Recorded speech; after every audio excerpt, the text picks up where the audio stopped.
ബ്ലണ്ടറാണ്. ഷാക്കിർ ഇപ്പോഴും അത് ഹമാസിന്റെ വിജയമായിട്ട് കാണുകയാണ് അല്ലേ?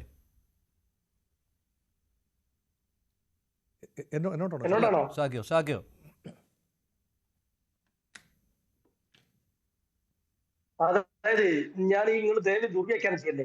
ഞാൻ ഹമാസിന്റെ വക്താവല്ല, ഹമാസിന്റെ വിജയമായിട്ട് പറയുന്നില്ല. പക്ഷെ നിങ്ങൾ ഇപ്പൊ ഇദ്ദേഹം ഒടുവിൽ പറഞ്ഞൊരു സംഗതി ഇല്ലേ, അമേരിക്കയും ഇസ്രായേലും ഒറ്റപ്പെടുമ്പോൾ ബ്രിട്ടനും ഫ്രാൻസും ഉൾപ്പെടെ ഇക്കാലം അത്രയും ഒരു നൂറ്റാണ്ടോളം ഇവരുടെ കൂടെ നിന്ന ആളുകൾ ഉൾപ്പെടെ ശക്തമായി അപ്പുറത്തേക്ക് എന്താ പറയാ സമാധാനത്തിന്റെ പക്ഷത്തേക്ക് പോകുമ്പോൾ നിക്കക്കണ്ണില്ലാണ്ടാണ് ഈ തീരുമാനത്തിലേക്ക് എത്തുന്നത്. ഇപ്പൊ ഏറ്റവും പുതിയ വാർത്തകൾ, നിങ്ങൾക്ക് എവിടുന്ന ഈ വാർത്ത കിട്ടുന്നത് മനസ്സിലാവുന്നില്ല.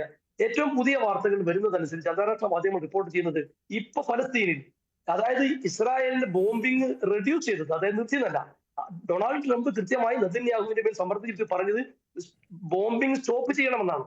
ഇന്ന് വൈകുന്നേരം 20ഓളം ആളുകളെ ഇസ്രായേൽ കൊലപ്പെടുത്തിയിട്ടുണ്ട്. അങ്ങനെ നിൽക്കുന്ന ഒരു സാഹചര്യത്തിലാണ് നിങ്ങൾ ഹമാസിന്റെ പേര് പറഞ്ഞ് മാത്രം ഈ വിഷയത്തെ വേറെ രീതിയിൽ കൊണ്ടുപോകുന്നത്. നിങ്ങൾ എന്തിനാണ് ഇങ്ങനെ ഹമാസിനെ ആക്രമിക്കാനാണോ ഈ അവസരം ഉപയോഗപ്പെടുത്തുന്നത് എനിക്കറിയില്ല. ഞാൻ പറയുന്നത് ഇങ്ങനെയാണ്, അതായത് ഫലസ്തീനില് ഗസയിൽ നിന്ന് മുഴുവൻ ഫലസ്തീൻ ഒഴിഞ്ഞു പോകണമെന്ന് 2 ദിവസം മുമ്പ് വരെ നെതന്യാഹു ആക്രോശിച്ചതാണ് നമ്മൾ കണ്ടതല്ലേ. അതിൽ യാതൊരു എക്സ്ക്യൂസും ഇല്ല, ഒരു എന്താ പറയാ ഒരു തരത്തിലുള്ള വിട്ടുവീഴ്ചയില്ല എന്ന് പറഞ്ഞ ആളാണ്. ഇപ്പൊ എന്താ സംഭവിക്കുന്നത്? ഇപ്പൊ എന്റെ തൊട്ടു മുമ്പ് സംസാരിച്ച അദ്ദേഹം വളരെ കൃത്യമായി ഒടുവിൽ അത് പിന്നെ പറഞ്ഞു. അതായത് ഒരു നിരക്കും ഇസ്രായേലിനും അമേരിക്കക്കും മുന്നോട്ട് പോകാൻ കഴിയുന്ന സാഹചര്യം, അവർക്ക് ഒരു പക്ഷേ അവരുടെ ആയുധം പ്രയോഗിക്കാൻ കഴിയും, പക്ഷെ ലോക മനസ്സാക്ഷി ഇവർക്ക് എതിരാണ്.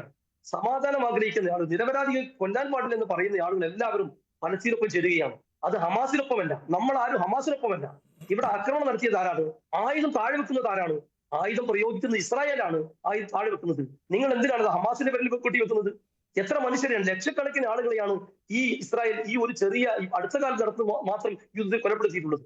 അടുത്ത ദിവസം വരെ ഗസയിൽ ഒരു തരത്തിലുള്ള ഫലസ്തീനിയന്മാർ ജനവാസം അംഗീകരിക്കില്ല എന്ന് പ്രഖ്യാപിച്ച ആളുകൾ അതിൽ നിന്ന് പിറകോട്ട് പോയില്ല. ഇസ്രായേൽ ഹമാസ് ആണോ പിറകോട്ട് പോയത്? ഹമാസ് അതിന്റെ പ്രതിരോധം പ്രവർത്തനങ്ങളുമായി മുന്നോട്ട് പോകുമ്പോൾ അവർക്ക് ശക്തി കുറവാണ്, അവർക്ക് പിന്തുണ കുറവാണ്. എന്നാൽ അപ്പുറത്ത് അങ്ങനെയല്ലല്ലോ. അപ്പുറത്ത് അമേരിക്കയുടെ എല്ലാ ഒത്താശയോടും കൂടിയാണ് ഇവർ പ്രവർത്തിച്ചിരുന്നത്. നേരത്തെ ബ്രിട്ടന്റെ, അതുപോലെ തന്നെ ഫ്രാൻസിന്റെ, ഒരു കാലത്ത് സോവിയറ്റ് റഷ്യ, അങ്ങനെയൊക്കെ പിന്തുണ ഉണ്ടായിരുന്നു. എല്ലാവരും സമാധാനത്തിന്റെ പക്ഷത്തേക്ക് വന്നു. അപ്പൊ നിങ്ങൾ ഹമാസ് കീഴടങ്ങുകയാണ് എന്ന് ചർച്ച വെച്ചാൽ ഹമാസ് അല്ല കീഴടക്കുന്നത്. ഇവിടെ ഇസ്രായേലിന് തോൽവി സംഭവിക്കുക ആരോട്? ലോക മനസ്സാക്കിയോട്. സമാധാനം ആഗ്രഹിക്കുന്ന ലോകത്തെ എല്ലാ രാജ്യങ്ങൾക്ക് മുമ്പിലും ഇസ്രായേൽ തോറ്റുപോവുകയാണ്, കൂട്ടത്തിൽ അമേരിക്ക തോൽക്കുകയാണ്. ഇന്ന് ട്രംപ് മുന്നോട്ട് വെച്ച സംഗതികളോട് ഇപ്പോഴും ഒത്തുതീർപ്പ്, ഈ ഗാസ ഡീൽ പൂർണ്ണമായിട്ടില്ല. പൂർണ്ണമായതായി നമ്മൾ ആരും ഒരു വാർത്ത കൂടി കണ്ടിട്ടില്ല. താൽക്കാലികമായി ചെറിയൊരു പരിഹാരം ഉണ്ടായപ്പോ പലസ്തീൻ തെരുവിൽ ഗസയിൽ ഇപ്പോ ആഘോഷ നൃത്തം ചെയ്യുന്നുണ്ട് പലസ്തീനിൽ. എന്തുകൊണ്ടാണ് നിങ്ങൾ ശ്രദ്ധിക്കുന്നുണ്ടോ? അത് ഹമാസ് കീഴടക്കിയത് കൊണ്ടാണോ? അല്ല. ഗാസയിൽ ഹമാസിനെതിരെയും മുൻപ് പ്രകടനം നടന്നിട്ടുള്ളതാണ്. അല്ല ശ്രീ ഷാക്കിർ, നമ്മൾ ചർച്ച ചെയ്ത വിഷയം കൂടിയാണ്. ഗാസയിലെ ജനത ഈ ദുരിതത്തിന് കാരണക്കാർ ഹമാസ് ആണെന്ന് പറഞ്ഞ് അവിടെ പ്രകടനം നടത്തിയിട്ടുള്ളതാണ്. നിങ്ങള് പിന്നെ ഞാൻ അങ്ങനെ പറയുന്നത് തിരിച്ചു പറഞ്ഞാൽ എന്നെ ഹമാസിന്റെ വക്താവായി കൂട്ടരുത്. നേരത്തെ പ്രിയപ്പെട്ട സി.ജി. പണിക്കർ അങ്ങനെ താങ്കൾ പറയുന്നത് അങ്ങനെയാണല്ലോ. താങ്കൾ അല്ലല്ലോ, ഹമാസിനെ അനുകൂലിച്ചുകൊണ്ട് തന്നെയാണ് താങ്കൾ പറയുന്നത്. ഹമാസിനെ അനുകൂലിച്ചും ഇസ്രായേലിനെ എതിർത്തും പറയുമ്പോൾ അത് ഹമാസിന്റെ വക്താവായിട്ട് തന്നെയല്ലേ? അല്ല, തെറ്റാണ്. നിങ്ങൾ കൊടുത്തത് ഇത് ഹമാസ് കീഴടങ്ങുകയാണെന്നും. ഹമാസ് അല്ല കീഴടങ്ങുന്നത്, ഇസ്രായേലിന്റെ തോൽവിയാണ്. അതായത് ഹമാസ് കീഴടങ്ങിയില്ലെങ്കിൽ ഈ ഗാസ സമാധാന പദ്ധതി വരില്ല. ഹമാസിനോട് ഒരു പക്ഷേ ഇപ്പൊ നിങ്ങൾ നേരത്തെ പറഞ്ഞ അറബ് രാഷ്ട്രങ്ങളാവട്ടെ, ഇപ്പൊ ഖത്തർ പോലെയുള്ള അവരെ സപ്പോർട്ട് ചെയ്യുന്ന ആളുകളാവട്ടെ, ലോകത്തെ എല്ലാ രാജ്യങ്ങളും ഈ യുദ്ധത്തിനെതിരാണ്. അത് ആര് നടത്തിയതിനെതിരാണ്? നിരപരാധികളെ കൊല്ലുന്ന ഈ ഏർപ്പാട്. ഹമാസ് ഒരാളെ 2 ആളെ കൊല്ലുമ്പോ ലക്ഷക്കണക്കിന് ആളുകൾ ഇസ്രായേൽ കൊല്ലുന്നില്ലേ? അപ്പൊ ആരുടെ ആയുധമാണ് താഴെ വെക്കുന്നത്? ആരോടാണ് ട്രംപ് ആയുധം പിന്നെ ബോംബിംഗ് സ്റ്റോപ്പ് ചെയ്യാൻ വേണ്ടി ട്രംപ് ആരോടാണ് പറഞ്ഞിട്ടുള്ളത്? നെതന്യാഹുവിനോടാണ് അല്ലേ?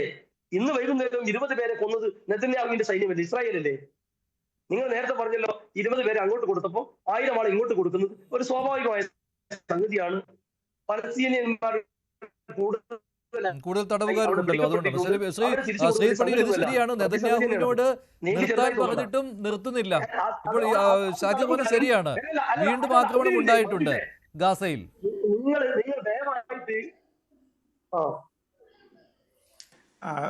നോക്കൂ, ഈ ഒരു പ്ലാൻ അവിടെ പൂർണ്ണമായിട്ടും ഇതുവരെ എന്താണ് ഇംപ്ലിമെന്റഡ് അല്ല. അപ്പോൾ അതുകൊണ്ട് തന്നെ ഇപ്പോഴും ഈ 2 യൂണിറ്റുകളും അവരുടെ സ്വതന്ത്രമായിട്ടുള്ള നിലയ്ക്ക് തന്നെയാണ് പ്രവർത്തിക്കുന്നത്. ഇസ്രയേലിനെ സംബന്ധിച്ചിടത്തോളം ഹമാസ് എന്ന് പറയുന്നത് അവരെ സംബന്ധിച്ചിടത്തോളം ഒരു പെർസിസ്റ്റന്റ് ത്രെട്ടാണ്, ഒരു ലോങ് ടേം ത്രെട്ടാണ്. അതൊരു എക്സിസ്റ്റൻഷ്യൽ ത്രെട്ട് കൂടിയാണ്. അത് വളരെ ഡിക്ലെയർഡ് ആയിട്ടുള്ള അവരുടെ പോളിസിയിൽ തന്നെ ഉള്ളതാണ്. ഹമാസിനെ ഇല്ലാതെയാക്കുക എന്നുള്ളതാണ് ഇസ്രയേലിൻ്റെ ഏറ്റവും പ്രധാനപ്പെട്ട ലക്ഷ്യം. കാരണം അവരെ സംബന്ധിച്ചിടത്തോളം അവരുടെ സിറ്റിസൻസിന് അവർ സുരക്ഷിതത്വം ഒരുക്കേണ്ടതുണ്ട്, അവരുടെ രാജ്യത്തിന് അവർ സുരക്ഷിതത്വം ഒരുക്കേണ്ടതുണ്ട്.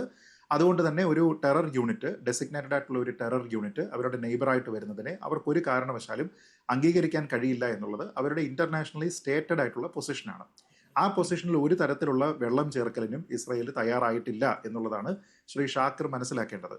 മറിച്ച് ഹമാസിന് ഇതേപോലെ ഒരു ഡിക്ലെയർഡ് പോളിസി ഉണ്ട്. ഹമാസിന്റെ ഫൗണ്ടിങ് ചാർട്ടറിൽ തന്നെ അത് കൃത്യമായിട്ട് പറയുന്നുണ്ട്. അതെന്താണ്? ഈ ഭൂലോകത്ത് ഇസ്രയേൽ എന്നുള്ള ഒരു രാജ്യം ഉണ്ടാകരുത് എന്നാണ് അവർ പറയുന്നത്.